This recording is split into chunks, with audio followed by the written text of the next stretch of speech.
Since the recession of 2008, Brooklyn's median income has been on the rise. That wealth, however, has not been spread equally. But just how unequal is it?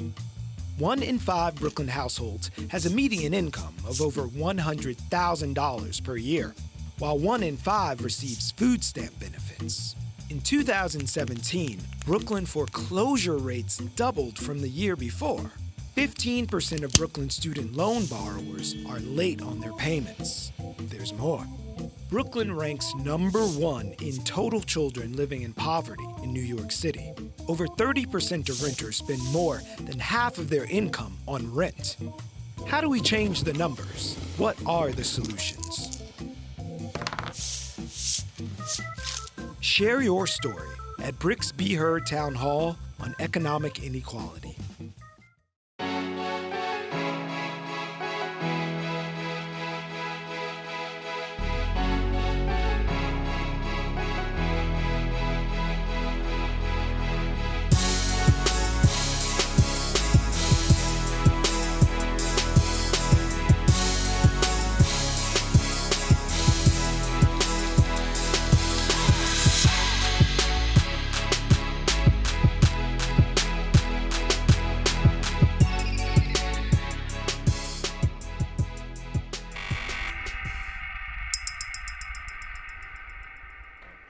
Hello and welcome to BRIC TV's Be Heard Town Hall, the Widening Gap, Economic Inequality in New York City.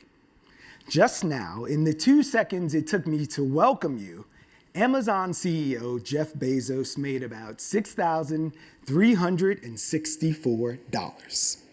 That's nearly a quarter of the $28,446 that made up the median Amazon worker's salary in 2017. Nope, this is not going to be the Amazon HQ No Thank You Hour. That show has already been canceled.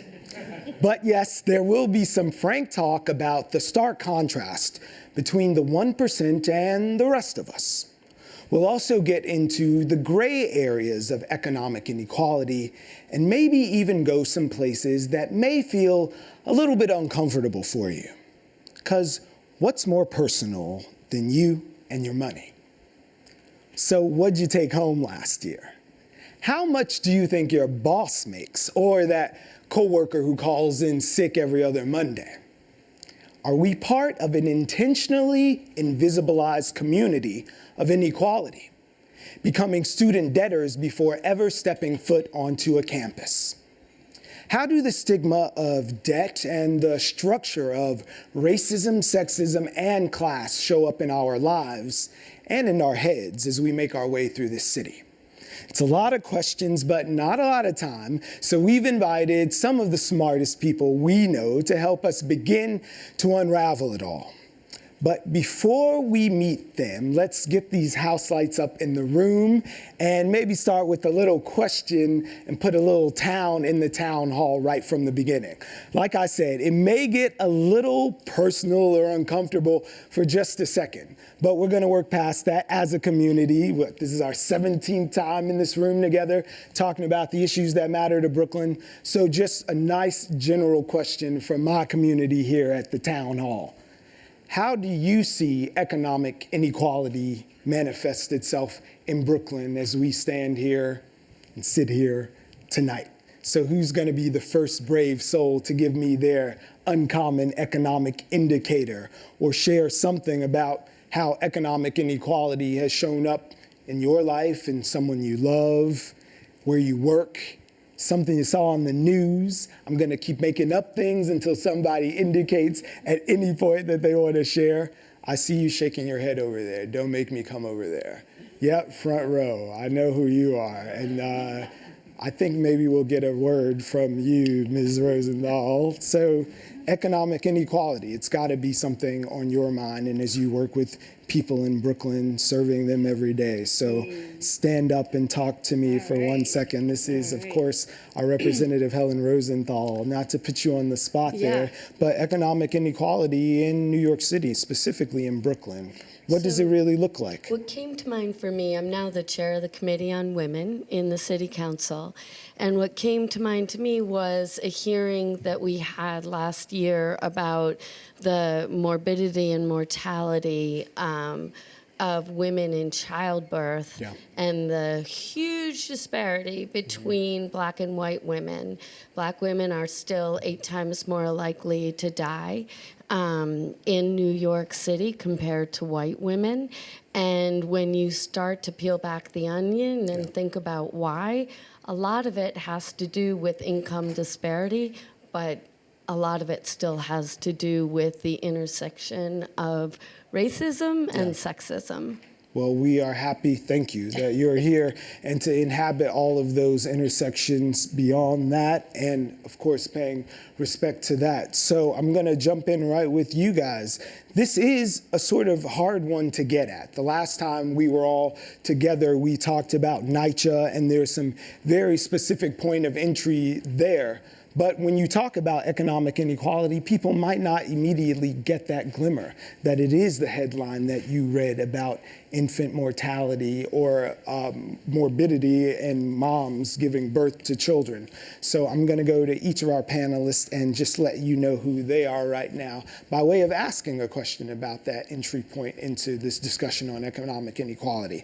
I'm looking at New York City Deputy Mayor for Strategic Policy Initiatives, J. Philip Thompson. He's an expert in urban politics and also coalition building. So, Mr. Deputy Mayor, looking at this city as a whole, as you're tasked to do, from the standpoint of someone who's concerned with those things and making the city function better for all of its people, how do you make your way into this economic inequality question? I think of it in terms of democracy. America was founded on the idea that we wouldn't have an aristocracy the way Britain did. Capitalism, when Adam Smith conceived of it, was meant to prevent an aristocracy, an economic aristocracy. That was the belief at the time. And in the last 25 years, we see the emergence of a billionaire class and huge wealth disparities. But we still are a democracy. So I think economic inequality really reflects that there's something wrong in our democracy, and that the people are not really making the rules. The people are not really awake. And so I think that's where we need to make change, because we have a peaceful way to do that, and many countries don't. And when you have this kind of inequality, there's often a lot of bloodshed, and we should not go that way. I think we should actually make democracy work for the people. Thanks. I'm looking at Dr. Guillermina Jasso, who we're going to call Willie tonight. Thanks for joining us, Willie. Dr. Jasso is the professor of sociology and Silver Professor of Arts and Sciences, and she studies socio-behavioral theory, distributive justice, status, and international immigration and inequality, among other things. So from your standpoint as an academic who's been doing this work since you were PhD'd in 1974, why do you think income and economic inequality are having a moment right now?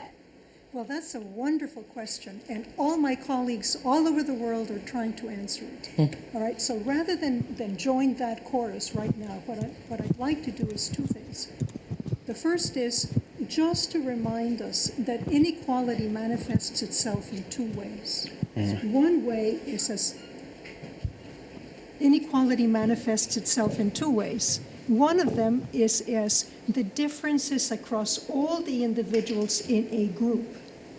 The other is as gaps between subsets of the group, for example, between men and women or between races, etc. It turns out that under certain conditions, the two are linked, and that is a prime topic to study and also to be concerned about right now.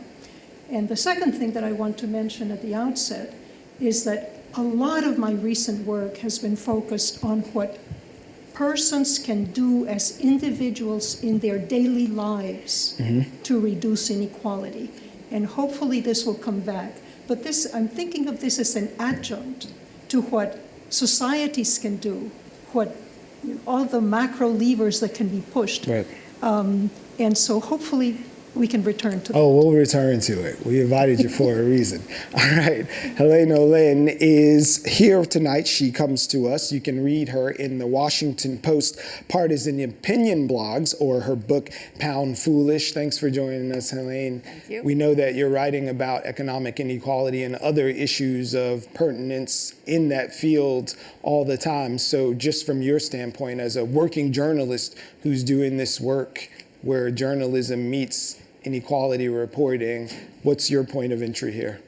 My point of entry is a couple of different ways. It depends on what I'm writing that day. But one of the things I've become very fascinated by is various things in our society that we don't think of as being caused by inequality, but in fact are a huge part of the issue of inequality.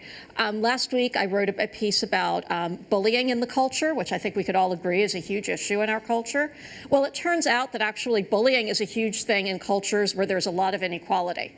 Cultures that have less inequality have less bullying. This is something you wouldn't necessarily think about. But in fact, you could study it and you could do cross-cultural, and cross-national comparisons. And sure enough, you see it. We're closer to the Soviet Union than we are to Western Europe, for example. Another place where you really see this pick up is in, we have, Americans still mostly think they can get ahead on their, on their merits, right? We really believe hard work and it will work out for you. We have a whole self-help industry that actually is not as prevalent in other countries. Again, this is something that very much correlates with inequality. Countries where there's more inequality tend to believe that people can get ahead in work versus countries where people are more equal. People will actually say, no, it is really hard if somebody comes from a lower income background to get ahead. And I actually was talking to some sociologists about this week and economists, and the theory is inequality leads to isolation in the society.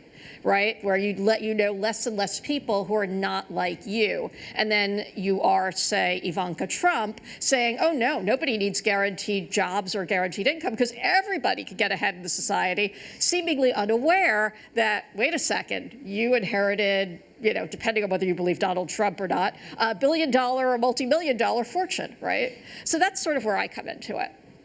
Thank you for that. Dr. Toni Lewis is here. She's the founder and president of Liberation Health Strategies and the former chair of the SEIU Healthcare. So, Dr. Toni, you come to us as both a physician and a labor leader and organizer. So looking at that intersection right there, I'm sure it just speaks volumes, but what is the point of entry that you bring to this discussion of economic inequality? Well, so many things, and thank you for asking. I'm so glad to be here. I'm also thinking about coming to this discussion as a Black woman. From many generations of Black women, and that when we talk about economic inequality, I mean, we've got 400 years of, systems, policy, practice, and culture that marginalizes and devalues the work of people of color, of Black people, Indigenous people. So although we're having this discussion about the widening gap, it's been wide for centuries and centuries and centuries with intention. And so it's, I'm excited about this moment to really have this discussion where we can figure out how to break down that system, understanding that it's not by accident. The second thing that I think about as a Black woman, hearing kind of the first comment from the audience being about our maternal mortality and the stats in Brooklyn, is that as a physician on the front lines of political strategy, here and around the globe, how it hurts to not have security in your economy.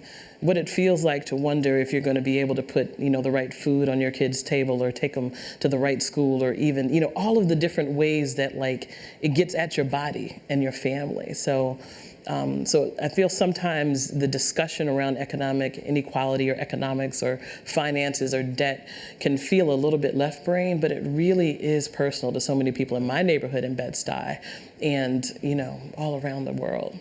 Thank you for that. Dr. Jonas Shaende is coming to us from our partners at the Fiscal Policy Institute on this evening. He's their chief economist.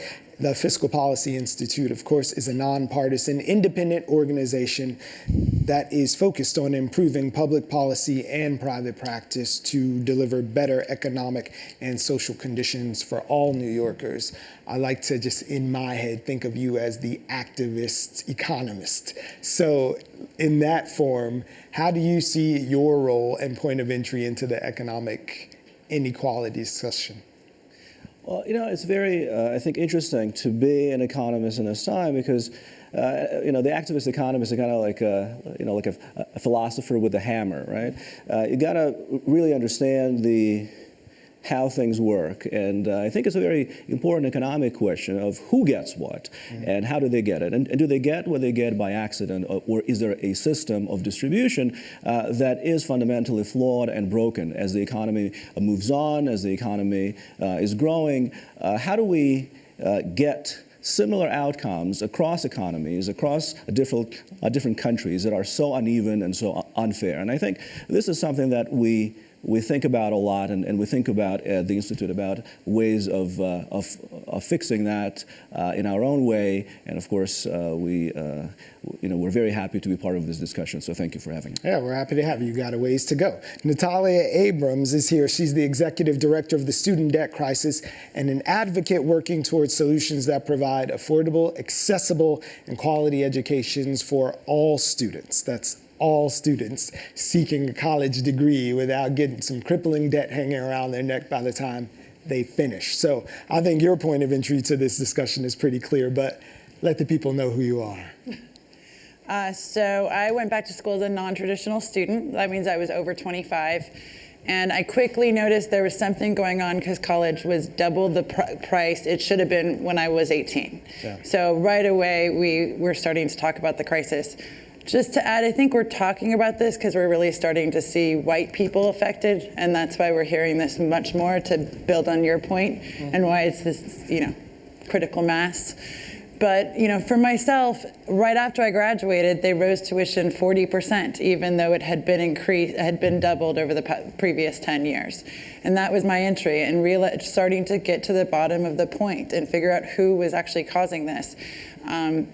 From my point of view, it's the Department of Education was never intended to be a bank, and we have non-bankers, in charge of $1.5 trillion for 45 million borrowers, and there's 3 million of you in New York that are suffering every day. Absolutely.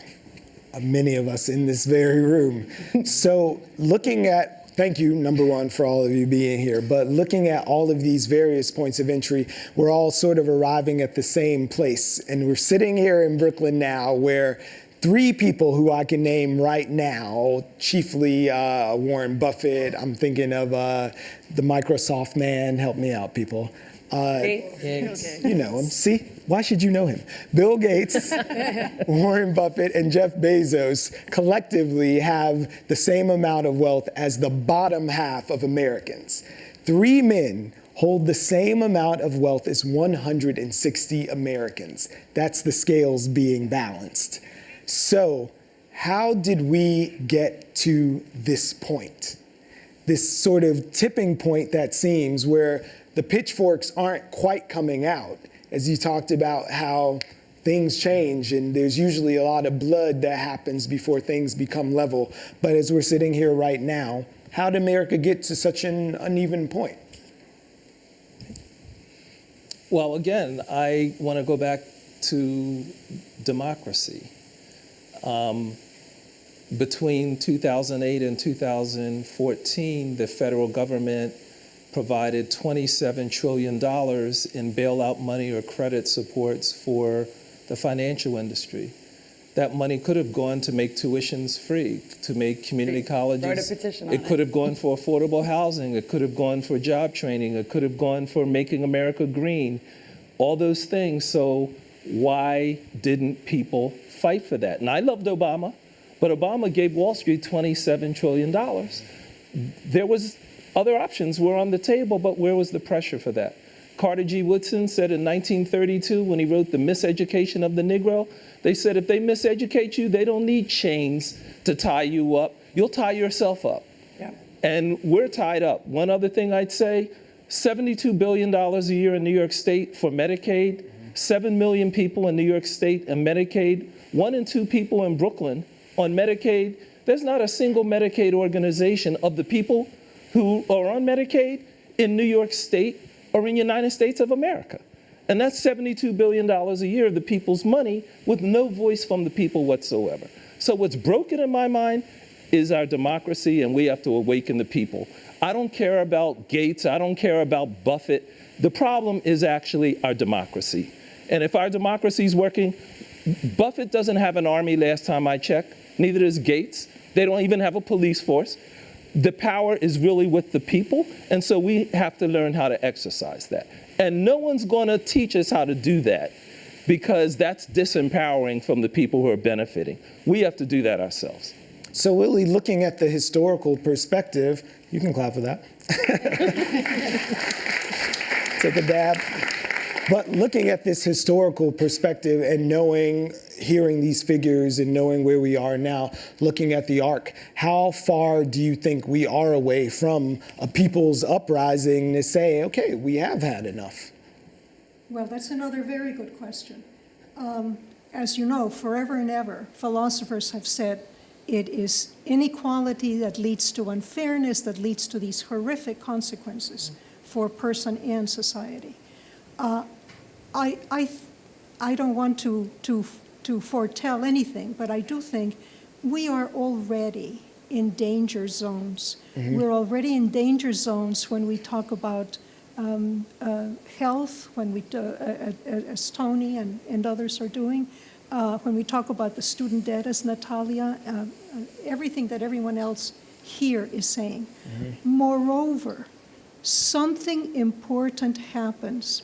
You know, there's this old idea that if you take two people at random mm-hmm. from a group, say from a city or a borough or a nation, and then look at the disparity, economic disparity between them, that tells you something about the fabric of the society. And that's something for all of us to keep in mind. We want a world in which we are close, in some sense, to everyone. Now, before leaving, before turning this over to someone else, let me just say that in addition to some of the names that you mentioned, there are some wonderful role models out there. Think of Chuck Feeney, billionaire, you know, who gave everything away. Think of all the people who take vows of poverty, the people in religious orders, the nuns who taught me in school and in college. So there are things on both sides of the ledger that we can usefully reflect on. So, Dr. Toni, I'm looking at you as the former chair over at SEIU. You were heading up about 1.1 million folks here and in Canada. Mm-hmm. So you know from unions, what is it going to take before people get organized with this common theme of standing up for abolishing inequality, essentially? So yay to abolishing and yay to on and popping with unions, because man, I've been pretty excited. Have you guys been following the teachers around the country and what's been going on there? Yes. Yeah, shout out to the teachers.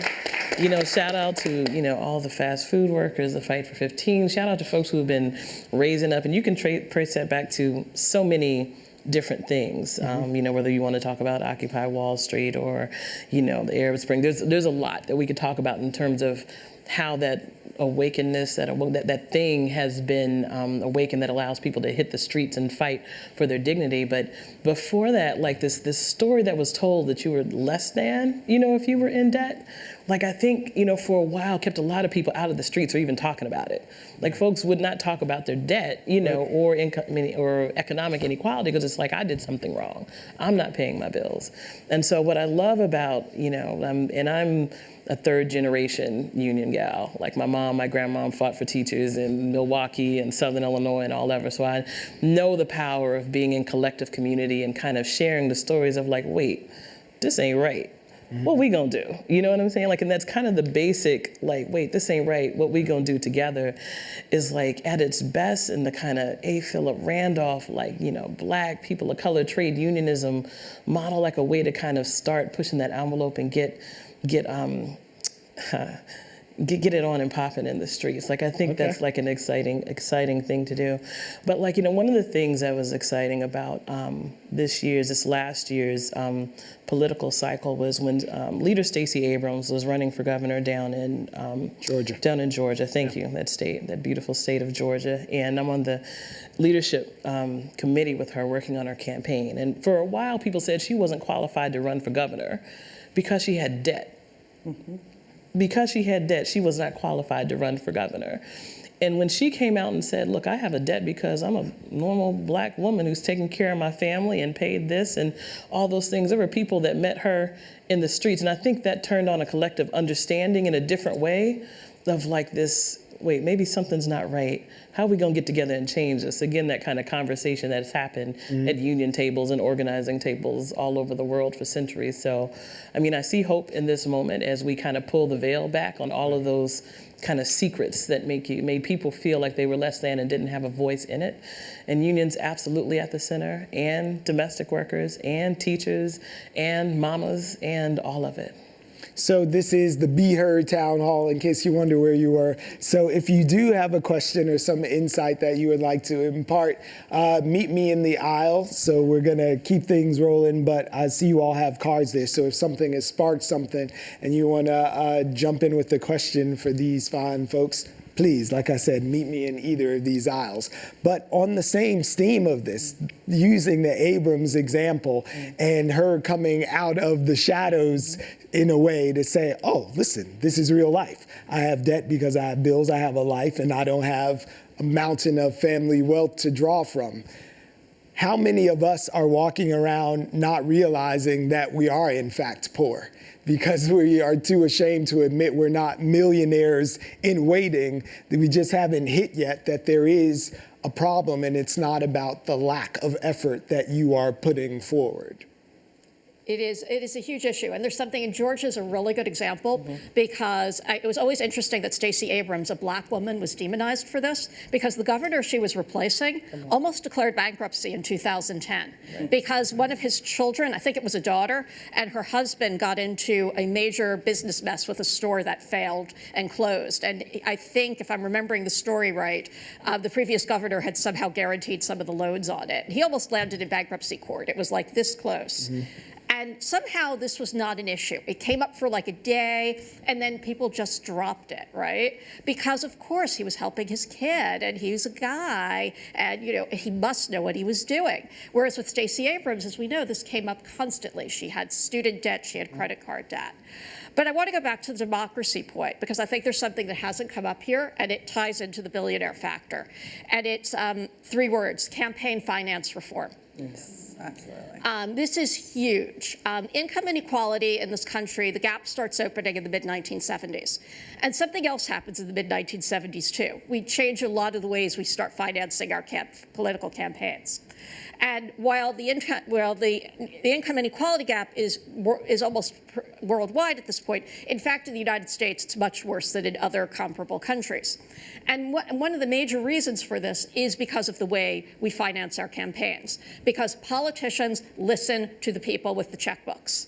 And they meet with these people, they talk to these people, they see these people, they see them as their peers, and as a result, they start to veer in that direction. Money buys access, and you see that in Washington, where we have studies that show that the typical aide on the Hill believes that Americans are much more conservative than they are economically, because this is who they're hearing from.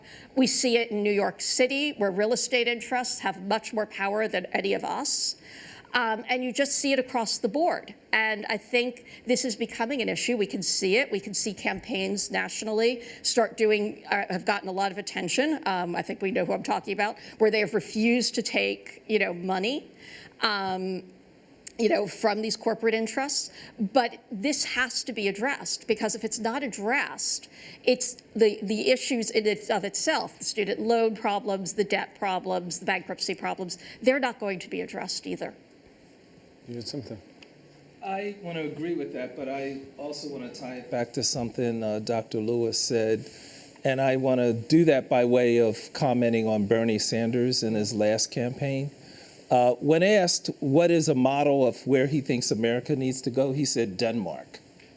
I want to disagree with that. Denmark is 91% Danish. It's not even diverse for Scandinavia. In America, I think race is the divide that the economic inequality rides on, and it's fundamental. So every time working people are about to come together, all of a sudden wealthy people fund a racist like Donald Trump or somebody else to divide them, and it works. So you mentioned campaign finance reform. Citizens United, which was the Supreme Court case that freed up all kinds of corporate money going into politics, was based on the 14th Amendment. The 14th Amendment was an amendment passed after the Civil War to protect former slaves from being re-enslaved by state governments. But what happened was wealthy folks funded the former Confederates to destroy Reconstruction after the Civil War, murder activists who were fighting for black voting rights and so on, and black folks ended up being segregated for 100 years after the Civil War, which was fought to end slavery. And the Supreme Court that was installed after murdering all kinds of activists and a sitting president said the 14th Amendment wasn't really there to protect black folks. They can be resegregated. They said corporations are legal persons and therefore entitled to the protection of the 14th Amendment. So corporations ended up with the rights that were supposed to be for former slaves. And we are still acting like that's legitimate today. And so I just think we got a race problem in America, and until there's a belief that everybody's equal and we all got to be together, we're not going to be able to unite around the economy. And we got to deal with this in order to be able to take on a Trump or take on inequality. So, please. Now, Natalia was the first person to bring up now that it's a white folks problem is everybody's problem. So that's a point of entry for this. Yeah, no, I absolutely, you threw me off. I absolutely agree. I think that we started to get impacted. My life as a lower middle class family was pretty happy, and I don't think that's the same, and I'm not even 40 yet. And so I think we've started to see it for white people definitely in the 2000s, and that's why it is being talked about all the time, but it's something that's been going on for 400 years since the dawn of our country. It seemed to start to work where people were shouting out and coming to the streets with Occupy Wall Street, where we were moving away from race issues and into actually income inequality, and they shut that down real fast. So he's absolutely right. The moment we actually all come together and fight the 1%, that's when they want to shut us down. But there's more of us than them, and we have to constantly remind ourselves of that. And so we can't get shut down, but there's more energy than ever before. I've been hitting the streets since the early 2000s, and I can't believe the number of people. It feels like we were playing protest in 2000 compared to now. So I don't know, call me cynical. I don't think a little debt is going to erase out foundational principles of racism that this country continues to thrive on. But I'm wondering, if you have 44 million debtors just in the student loan context who are responsible for over $1 trillion, is that enough to start coalition building? Just because 44 million of us owe $1 trillion, does that at least crack a door for people to start seeing each other outside of the context of, okay, there's some people who have a lot of money and influence and corporations are people, but this is a little spark between us from an organizing way? Oh, I mean, absolutely. And as you were asking before, I think so many student loan borrowers, especially the ones that go on to graduate college, they don't realize they're poor yet. They just left a great party at college, but they probably had great amenities, and they didn't realize they were on the road to poverty with a ton of student loan debt. So as they're waking up and they're seeing those $30,000, $40,000, $100,000 loan balances, I think that is enough to wake up 45 million people, or at least 20 million of those people that are in total distress. as an organizer, if you got 44 million, you better do something. You know what I mean? We got it. Even right? Even if you're just like, playing Uno, whatever it is, like 44 million should allow you to have a good party, or, and it's interesting because I was just at Power Rising, which was this conference in New Orleans, convening a lot of amazing Black women around, all of our issues. And I was speaking with one of the AFT national leaders, Dr. Loretta Johnson, and she had done a whole session on education and on all the things. And I love sitting at the feet of my elders to kind of hear, because, Deputy will tell you that these are cycles. There'll be this rising in 68, and everyone was talking about let's change the world and art, and then here comes the Lewis Powell moment that gets into uprising, lifting and centering the Chamber of Commerce and changing things on universities. All of these things that continue to happen, but getting back to Dr. Loretta Johnson, she was like, oh,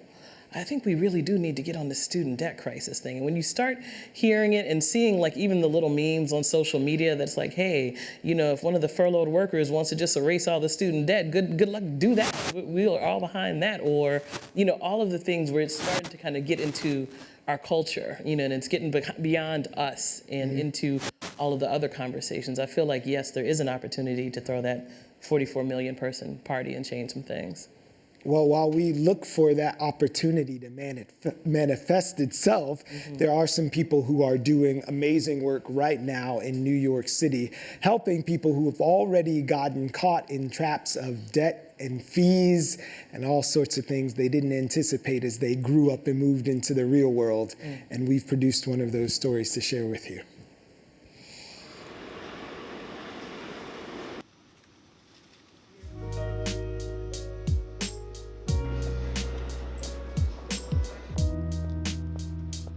The work that I do is primarily to represent low-income New Yorkers who are facing debt collection lawsuits where the debt involved is debt related to a landlord-tenant relationship. Most of the time I end up working with a lot of immigrants just because a lot of the people in New York who are most at risk of ending up in potentially exploitative landlord-tenant relationships and who are also struggling working New Yorkers tend to be immigrants. People who don't have documented status in the United States. It's very common for landlords to charge exorbitant rents. I've also seen and had cases where people are asked to pay money up front that actually the rent stabilization laws forbid landlords from charging. There are certain things that all tenants in New York City should do, like, for example, keeping copies of all leases and rent receipts for at least 6 years, to take pictures of an apartment before you leave, just sort of simple things that you can do as much as possible to protect yourself.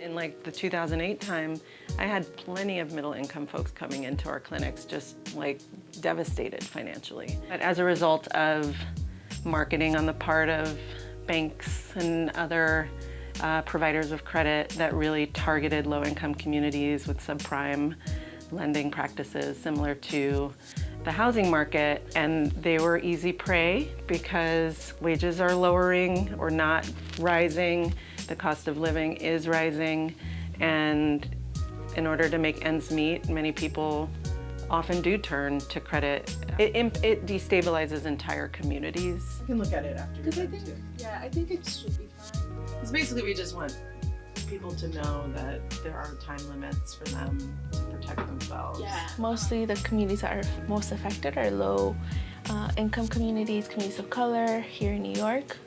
These debt collectors target these communities thinking that they don't know. I think the first step is really talking about that debt and that there's an issue because again, going back to the debt being a stigma, people might not want to talk about it. I think it's just with knowledge, right? Getting the community to kind of be more thoughtful and conscious about this and how it affects our communities the most, and then come together.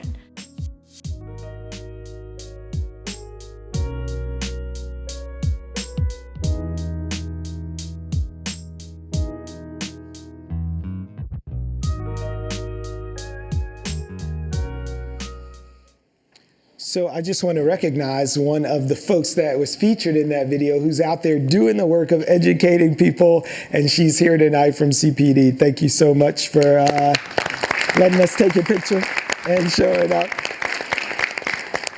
So we have a question.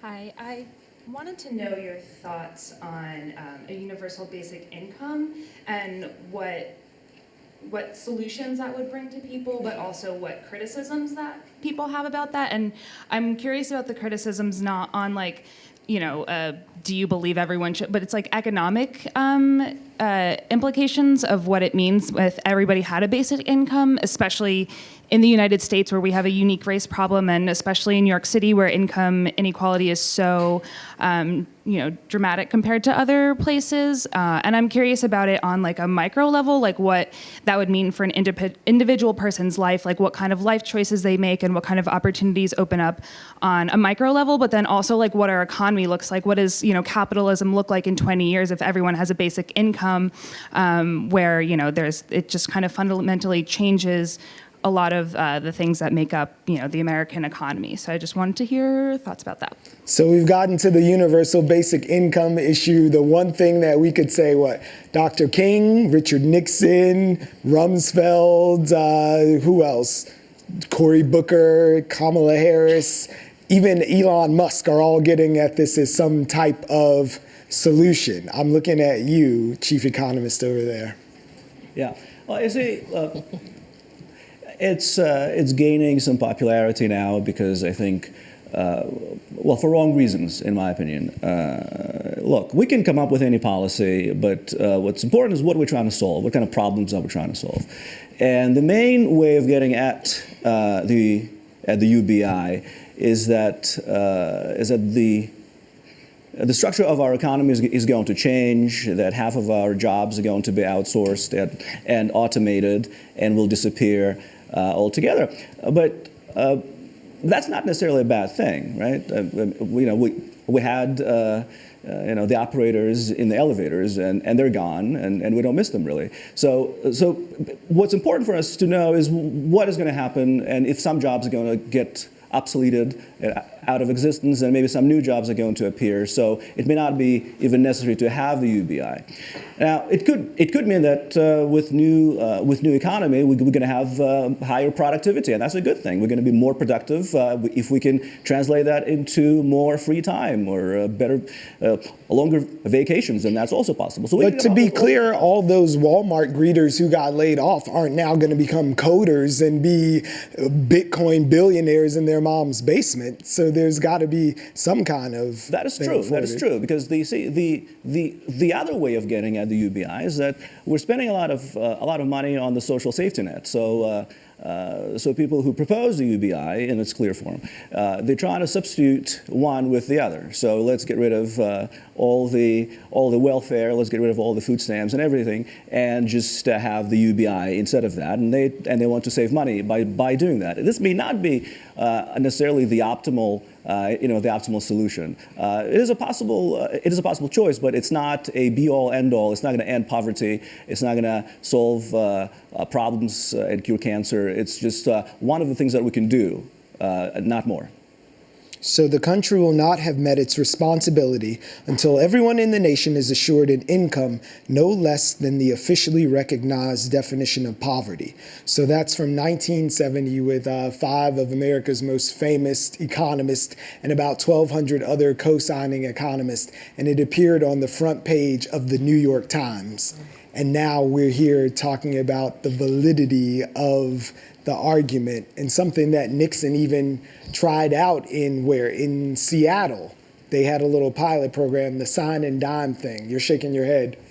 Listen, it's about power. Mm-hmm. We can sit up here and come up with 1,000 different schemes, UBI, DGI, whatever you want to say. It's about power. And if you're comfortable with letting a bunch of wealthy people decide how many pennies they want to throw people who don't have a job and who don't have power, as long as it's above the poverty line. If that's comfortable with you, then you can talk about UBI. Of course. We have to figure out how the millions of people who are shareholders in companies actually run those companies. We got to figure out how workers, Jeff Bezos said he wouldn't even consider allowing workers in Amazon to have a union. Yeah.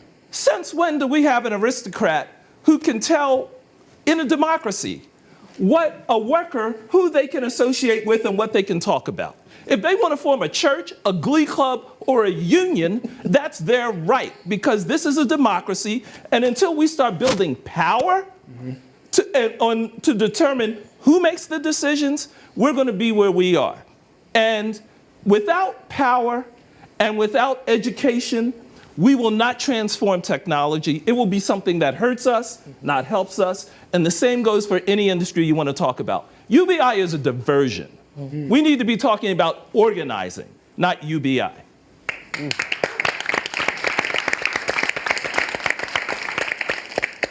So Helaine, I know you evoked Ivanka Trump in the beginning of this whole forum, and she has her ideas on UBI, but I don't think that they comport with organizing to overthrow. No, I mean, the thing I want to say is I'm going to say two contradictory things. First, we actually do have a form of UBI for some people in this country. It's called family, wealth, and inheritance. It's a huge thing for people like Ivanka Trump. So we do have it, and it does, to some extent, improve their lives, okay? On the other hand, I'm going to point out everything that was just said here is completely valid. UBI is diversion, as you put it. It is complete and utter diversion. The fact of the matter is we don't know what the job market is going to do going forward. Huge investments in things like a Green New Deal can completely revolutionize what we do for a living, what we work at, because that has happened in the past. The fact is also that the way we work is kind of really screwy in this country right now, where we either have people who are working at the upper ends 50, 60 hours a week, and other people who can barely get 10 or 20 hours at a fast food restaurant or at some other low-wage establishment. And and all of these things need to really be up for discussion as part of, say, a jobs guarantee, which I would support faster than I would support UBI. Do you have something to say about this, Willie? Well, a couple of things. Let me go back to the deputy mayor's emphasis on democracy, because I think he is exactly correct. And some of the dimensions of democracy are really important, believe it or not, for reducing inequality.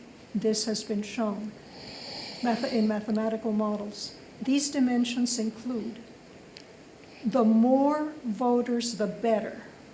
Okay? Other things the same. The greater the suffrage, the better. This puts us in mind of rules for persons who have been in prison, for example. Okay?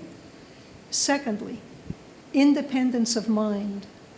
If everyone who votes their own mind, not what someone else is telling them to do, and by the way, secret ballots are really, really important in this, then that has the potential to reduce inequality.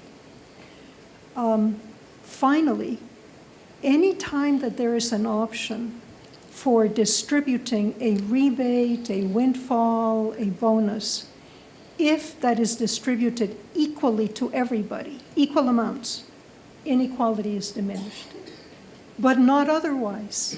So these are simple little things that are rooted in democracy and that can help reduce inequality.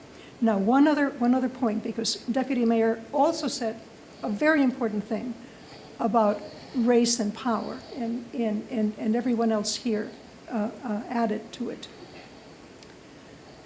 There's this old idea that if you don't value the things that the powerful people value, then they lose their power. Now, obviously, we can't go to the extreme. I mean, we have to value shelter, we have to value clothing, we have to value food. But then there's all the other things. And so mindfulness about what we value and where we spend our money. Okay? Too often, the money that we spend ends up making people at the upper end richer. And so that's something that we need to explore more deeply and think about more deeply. So I'm hearing some things that seem very prescriptive, to be mindful about where and how we spend our money and what it is that we value, and also about the merits of true democracy and suffrage. So can we put some action verbs to those things? I get that voting is something and knowing what your values are, but how can we in this room and every wave that disseminates from here take a concerted effort to move the needle and show where our values are and begin to vote in a way that makes that vision of equality a reality that's not a theoretical thing? I study how people behave and how they think, and I stay away from prescribing or advocating. However, I have not been shy about saying things such as, if you do X, inequality will diminish. It's up to you whether you do X. Including marrying up. Yes. And marrying down. This is Plato's prescription, for negative assortative mating. Let the rich marry poor, and inequality will be reduced. And it's true. So where can we have one of these mixers, economists? Well, you see, it's an interesting one. Well, you see, I would like to call out of the economic profession. The economists have been quite lousy as a discipline altogether when it comes to promoting all these ideas. Well, for instance,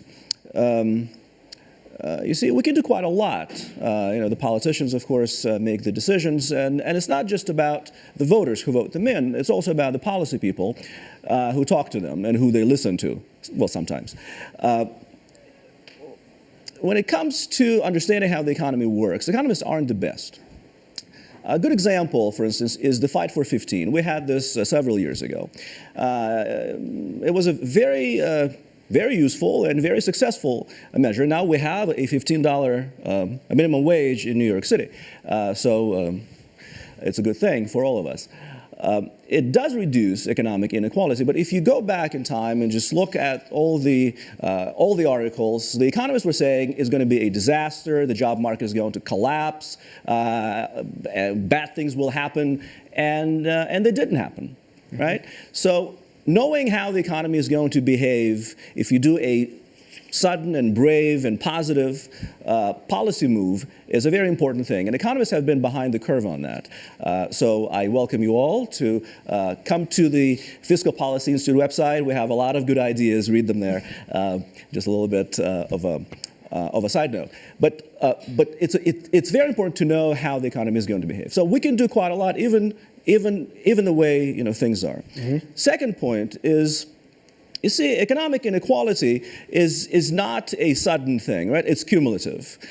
Since the turn of the century, the early 1910s, we've had the booms and busts and so on and so forth. And if you track the progress of different categories of people, you will see that some recover faster than some others.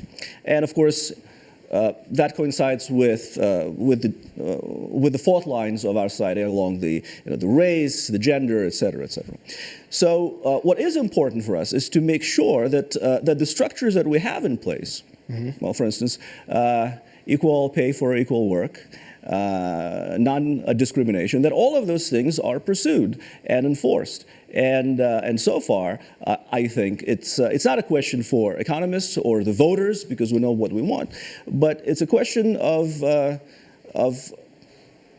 I think it's a question of making sure that the people who we talk to, who speak for us, that they really understand who we are and what we want and what we are about. And I think so far, there's been very little progress in that respect. I saw you shaking. You wanted to say something, Natalia. Well, we need to talk to them, and that's on your point of democracy. I still want to stress that we are waking up more than ever before. I think, instead of telling people to wake up, it's applauding them for waking up and what they're already doing. But we need to talk to our legislators. It's beyond just voting. We always just say vote, and that's a prescription, but it's an everyday action of being an American citizen. And so, having our legislators and lawmakers get to know us. There's so many easy ways by just emailing, calling, and then showing up to vote for every election, not just even 2 years or every 4 years. Well, Malcolm X said when he was addressing students in the Student Nonviolent Coordinating Committee, they said, what is the one thing we need to do? And he said, you have to learn how to think for yourself. And the reason I say wake up and not just that people are already woke, yeah, there's motion on the ground, but I think we tend to underestimate the importance of us actually learning and studying and really understanding how the economy works. Because there's certain myths that we just carry around. One myth is that actually scarcity is what underlies, our situation in America. We actually are an extremely rich country. Household wealth went over $100 trillion last year, which means poverty is really just a construction because we decide not to share things. It's not because we don't have the capacity to have enough housing, to have it for everyone to have a good income. We actually do. But our politicians act like, oh, there's shortages. We can't afford this. Martin Luther King said a long time ago, I refuse to believe that the vault of justice is bankrupt. We're much wealthier now than we were then. And a second myth, we talk about the economy, we use it as a noun. Like the economy is something that's separate from other than a social relationship about how we decide to take care of one another. That's what the economy is. It's the economists say charts, mathematical, this and that. That stuff is mystifying. The economy really is how we decide to take care of one another. Proof positive. My great-grandmother, who I knew, was a slave. Slaves were sold on the market as commodities, like a cow or a plow. I happen to know my great-grandmother wasn't a cow or a plow. And if you're black and you talk to any of your ancestors, it's real clear to you that slavery was about a human social relationship. It wasn't about some abstract laws or how the economy works or how the market works. It was a human relationship. And the economy right now is about human relationships, how we decide to treat and care for one another. That's really what economics is. And so we got to actually get with people and say, look, we got to do some thinking together. That's what I'm trying to get at. It's not to, I love the activism, but we also got to start using this up here. I completely agree. Just by way of some numbers, New York's Independent Budget Office did some accounting, and for the last 8 years, low-income earners lost ground, while middle income to what they deemed not obscenely rich people stayed level, while the ultra-wealthy raked in the difference. So that's from right now in New York City, from a sample of 770,000 personal income tax returns that came. Poor people lost ground, middle people held on, and the people on the far end just got richer. Top that. Well, something that's been keeping me up at night is the way in which climate change is going to be exacerbating inequality. And I was wondering if you could speak to that, and also to this most recent point that economies are actually based on relationships. I was wondering if you could speak to the ways in which we can, reconfigure the narrative of pull yourself up by your bootstraps and build a sort of empathy that we need in our communities. Thank you. I'll say something here. This is from John Rawls, the philosopher on the study of fairness. Remember, he's the one who developed the idea of the veil of ignorance, which basically says, imagine that you're not yet born and you don't know where in society you're going to be born, into what segment, to what parents, with what pocketbooks. Then, under that veil of ignorance, how would you organize society? What would you say is the best way. And I think, and I'd love to hear what the rest of you think, but I think if we got our, during a political debate, if we asked that of all the candidates, put them on the spot, let them say, if I didn't know where I was going to be, what kind of society would I prefer to be born in? In this question of bootstrapping, some of us, most of us, were born without shoes. How are you going to pull up your bootstraps? Listen, I so appreciated your question. Thank you so much for that, because I feel like over the last couple of years, especially watching how the Obamas were treated, regardless of the amount of bootstrap dragging, that folks do. There's kind of a conversation that's going on amongst many people in this country that for a certain group of folks, especially if you've got melanin, the bootstrap thing doesn't matter, and, given the educational IQ of who happens to be at 1600 Pennsylvania right now, for other folks, it's actually quite the opposite. So the fact that we can, have these conversations, gives to another level of this education we keep talking about, because, to give an example, one of my favorite things about working on the Affordable Care Act and healthcare, back in 07, 08, before we even got to a law, was that folks were having a large conversation about what our relationship is to our health, to healthcare, and to the healthcare industry. And that in and of itself, if nothing else happens, yes, I know there are challenges and whatever, but getting to the, getting to the myths and the facts of what's actually going on with our social contract can help us get to that next level of so therefore, what do we want and how are we going to get there? So on the bootstrap thing, absolutely, it starts with the conversation of, even with the folks who are pulling hard as all the things that I don't know if I can say on TV right now, there still is power in race in all the situations to deal with.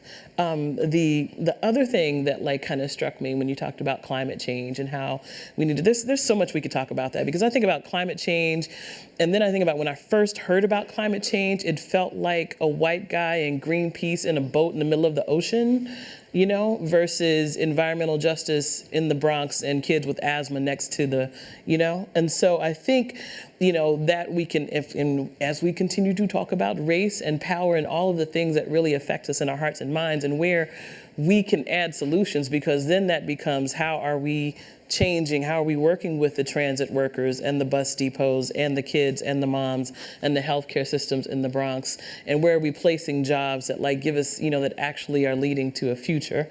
I feel like climate change conversation is environmental justice and all of those different things. I would say on climate change that in New York, some of the biggest problems we will have is actually heat, and excessive heat, and particularly in Harlem and the Bronx. And right now, we have no plan on how we're actually going to address that. And it's not some far off thing. And so it is going to affect us here, particularly low-income folks who don't have air conditioning or don't have access to a cooling center. Those are the folks who are going to be immediately affected, and we all know who those folks are. And the second thing I would say in relation to John Rawls, I think white folks have the privilege to imagine they don't have a body. But if you're a person of color, a woman, how do you imagine a world where you don't have a body?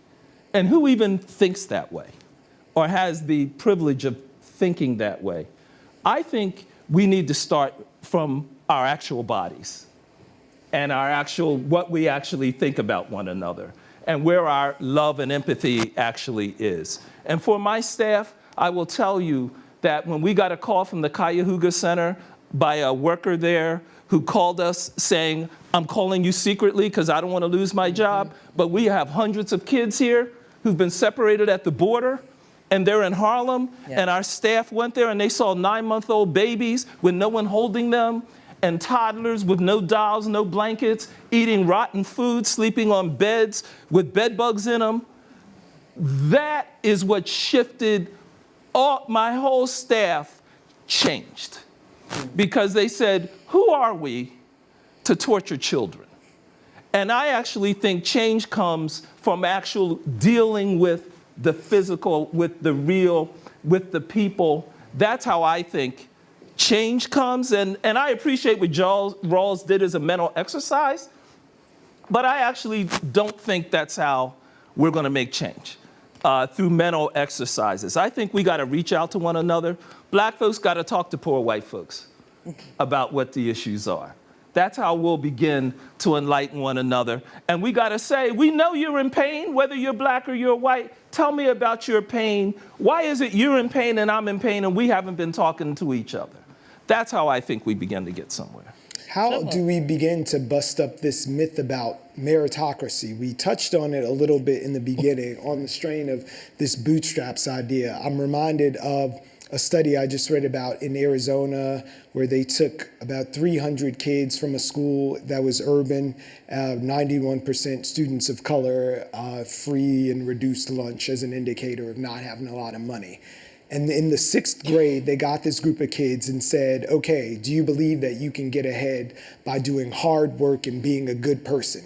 And the students who actually bought into that idea 2 years later were on a bad path. They had been in contact with the law. They had not marked any improvement in their schooling. They were really going down a road where the kids who looked that myth in the face and said, this is bull, this is not the world I live in, saw greater self-esteem and achievement. So those who said, okay, yeah, I can work hard and get ahead, when they were faced with the reality from being in 6th to 8th grade, saw their sort of vision of the world crumble, while those who saw it as nakedly not for me were on a trajectory towards success. So knowing what we know of that, how do we, as this optimistic America, get our children ready in our communities to face that reality? Well, it's always better to be sober, you know, and understand what you're dealing with, usually. And knowing that that you're surrounded by myths is also very helpful and useful. There are some studies, actually, besides that show that the most effective predictor of your success in life is not your education, is not your experience, but your parents' income. And that's it, right? So if your parents' income isn't fantastic, then it's much better for you to know that you're dealing with some really harsh odds. Now, as far as bootstrapping, it doesn't exist. That is also something that you have to know, because we all rely on infrastructure, we all rely on networks, we all rely on the environment, the productive ecosystem around us. So if you, and social capital, if you go to school and if at your school where you have absolutely no choice who your classmates are going to be, if they're all going to end up being criminals, then basically that's who you socialize with, and that's what you have, and that's the outcome. If you go to school and all of your classmates are going to be Einsteins, then probably that is going to it's going to rub off in some way as well. But the problem is that getting into a good school where all your classmates are going to be Einsteins is very, very difficult, and you have to live in a nice house, and that house is a function of your parents' income. So we go back to your parents' income being the best predictor of your success. So knowing that and fully understanding what the reality is most helpful. Bill Gates was in my freshman dorm in college, and at age 18 or 19, he got a big contract with IBM. And it wasn't because he had the best operating system ever invented. It was because somebody at IBM said, we're going to give this kid a chance. Now, this is in 1974, 73, 74. IBM wasn't giving opportunities like that to black folks, women. Like, it just wasn't going to happen. To your point, there's bootstrapping is a myth. Is one of those myths that are out there. The second thing, meritocracy, that concept came from the IQ test. There are dumb people and smart people, hardworking people, lazy people. The IQ test came from eugenics.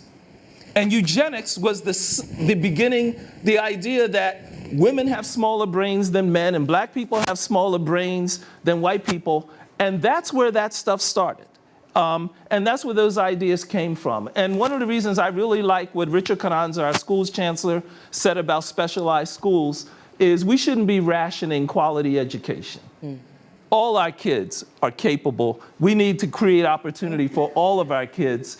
And it's not about saying some are dumb, some are smart, you're in, you're out. We should not do that to children. Well, looking at that opportunity, I'm looking specifically at you two for the people who find themselves using all of that education that wasn't rationed out, going off to college, getting a degree, and in the case of being female, making about 86 cents on the dollar for every man does, being the one who made it out, and then having to take care of your family who never got to go to college or have their whole education fulfilled, and you find yourself with crippling debt on top of that. So in a lot of instances, a lot of women of color find themselves a little bit further behind than when they left, and now they're back at home in their mom's house or barely making it on their own, making good money.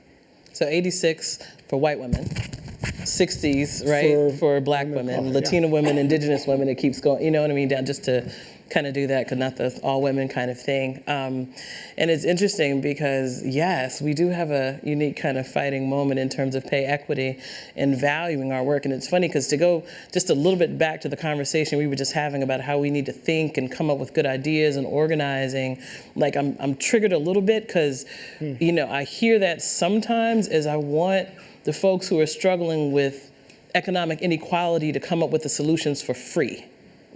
Like, I feel like we want to have more town halls and work groups and conversations with your elected officials versus the, you know, participatory budgeting or the ways that, you know, to Deputy Mayor's, you know, the point about we are not scarce. There's money that's here that may get invested in a Bill Gates, but may not get invested in the brilliance that exists in our schools, in our projects, in our, you know, one of my good friends, Kamara Jones, down at Morehouse, says that we would have been to the moon and solved all these problems had we invested in all the black and brown and indigenous brilliance that existed. So I wanted to lift that point because I think if we, you know, kind of we're talking about how do we create space, and as we're still in Black History Month, right? We got like a couple days. We're still in Black History Month, you know, where you hear about all Before the inventors. Women's History Month. What's that? Before Women's History. So I'm loving the intersection of Black history and women's history. I'm here for it. In terms of investing right there.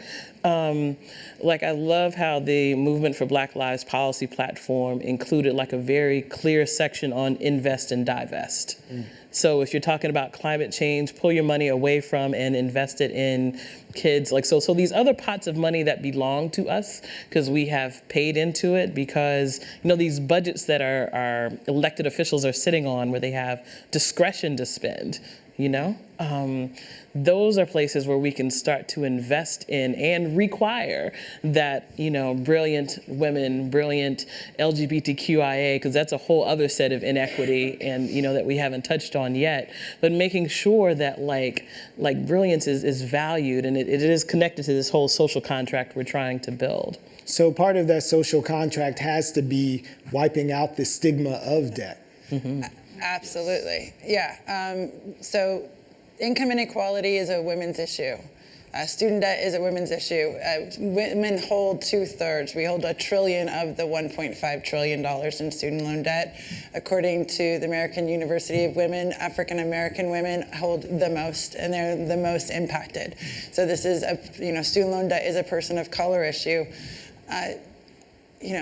I think you're absolutely right. It's democracy, it's learning, it is more than organizing. I've been impressed with how during the Trump administration, people are learning, parliamentary process and the way civics actually works. So we're at the precipice of that, but we can't lose it because so many times we get so close and then we get bought off and we just can't get bought off again.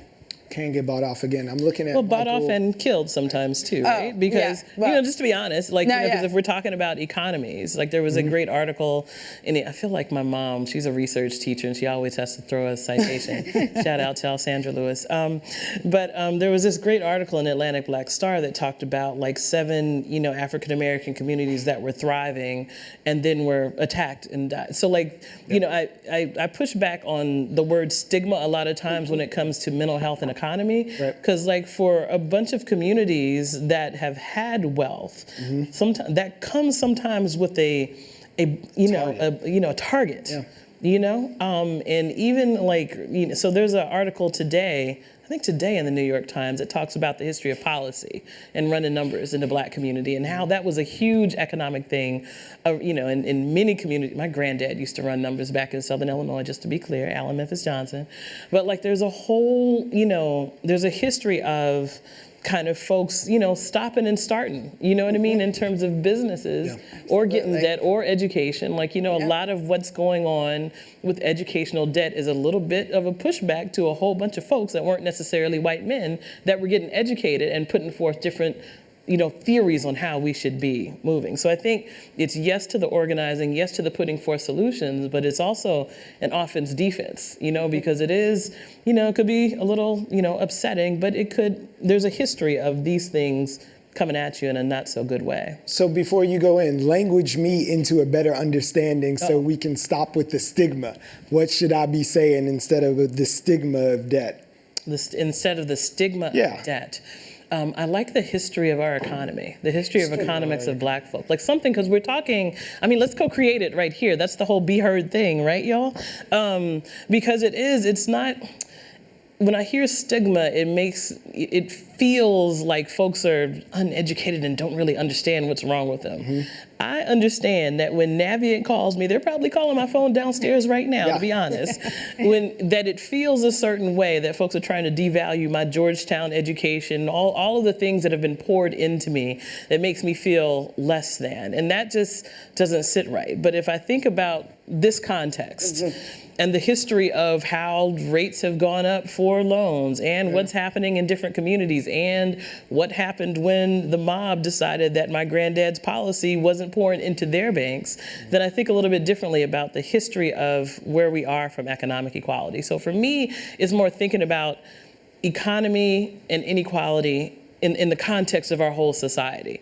I know that's longer than stigma and not quite as cute as maybe you want, but it's somewhere it's a story, right? So we are definitely going to get into this, but now that we're turning our language from stigma into understanding the history of these economies, I want to just steal a moment and introduce you guys to someone. You might recognize him as the bad guy from Orange is the New Black, or the good guy, get over here, the good guy from a new show that is called Paid Off, where he is changing the way that we think about student debt, because you've created a TV show that's a game show that the big prize is leaving debt free. That's the hope, the big goal of the show is to push back against the shame associated with student debt, to increase empathy for people with student debt, to fight the bootstrap myth, to bring people out who are doing everything right, who followed the course that they were told from the first moment they went to school, go to college, get an education, and it's not panning out the way they were sold it was going to.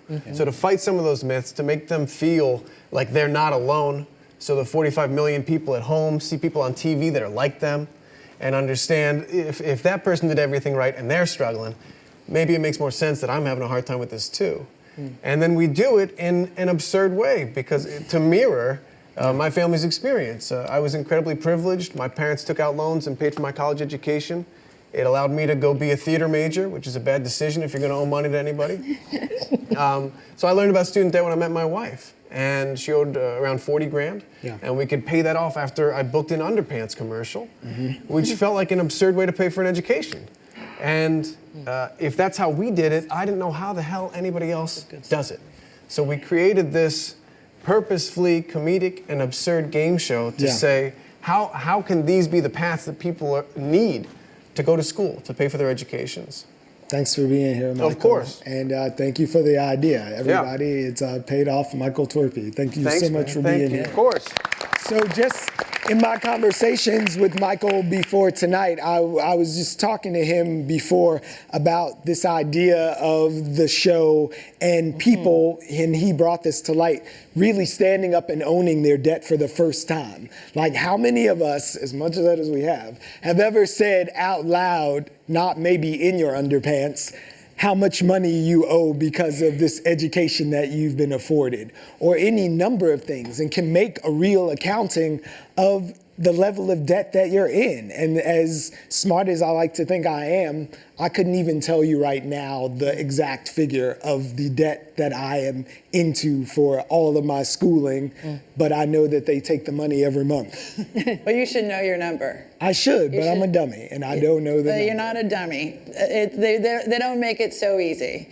But you should know your number. I mean, most people have federal loans. That is the majority of the 1.5 trillion. We can all go to studentloans.gov and look it up and know your number and pay it every month. But we did a contest called Out with Student Debt. We encouraged people years ago to come out and say their number. And the more we tell people, and we took a nod from the LGBT community of coming out and talking about it. And in no way am I saying that's a comparison, but the idea is we have to talk about it. We have to talk about, economic history and then our personal economic health and where we're at. So then your neighbor, your brother, your postman, everyone has student loan debt, and then you're more inclined to work on it and solve the issue. So the more we talk to one another, the more we're going to have compassion to actually do something.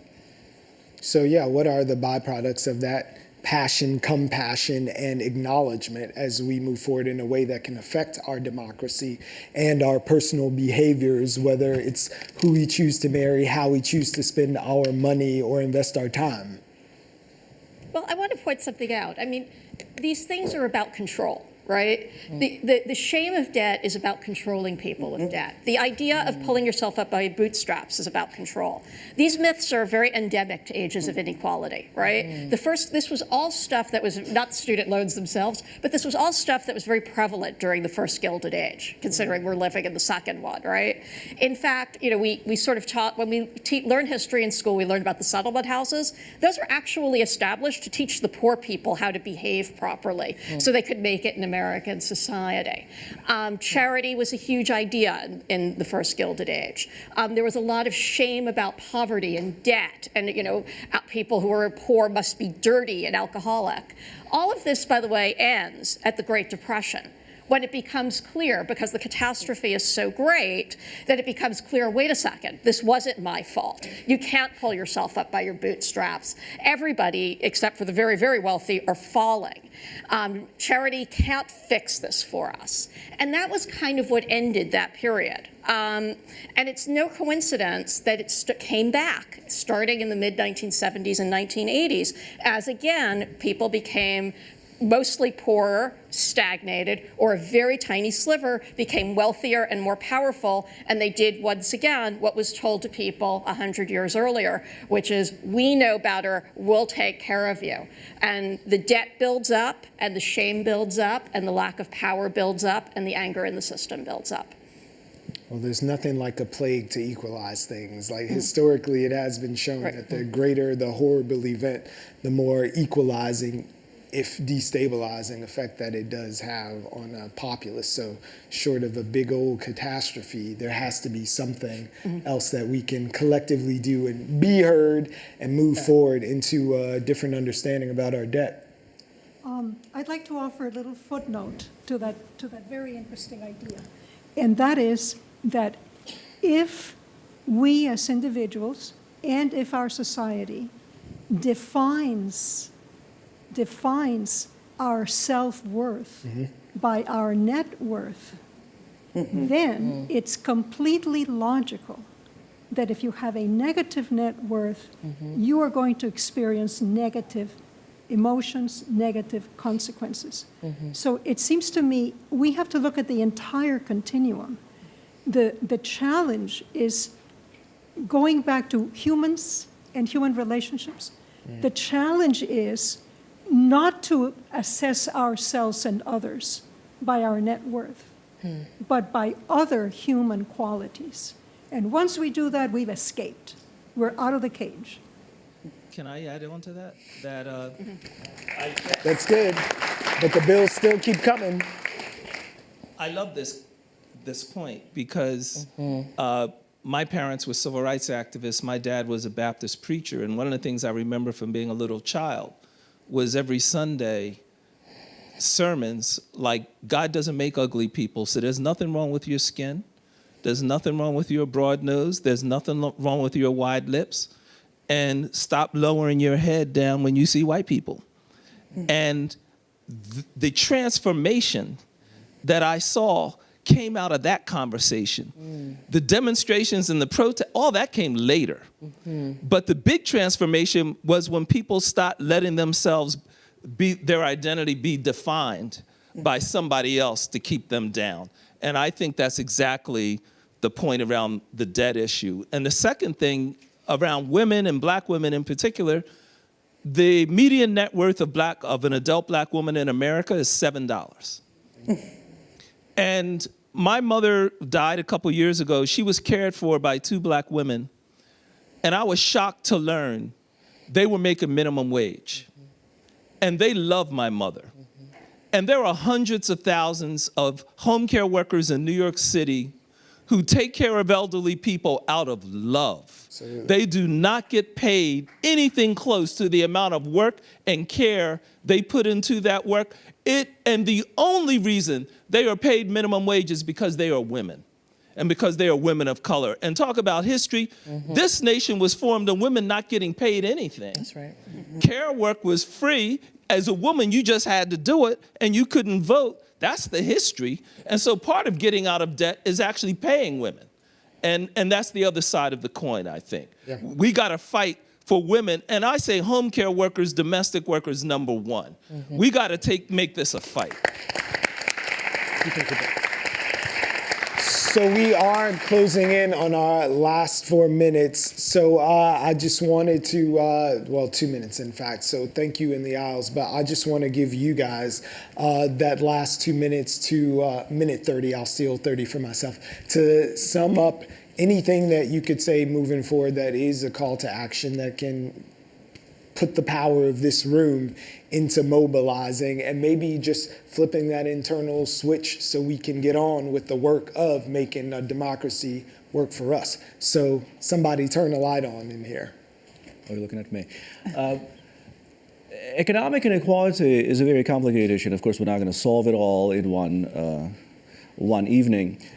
But it is a solvable problem, and we need to start thinking about this information as a public information. There is no shame. We have enough skills and knowledge and will to solve it. And I think if all of us participate and do the right thing, then it could be addressed.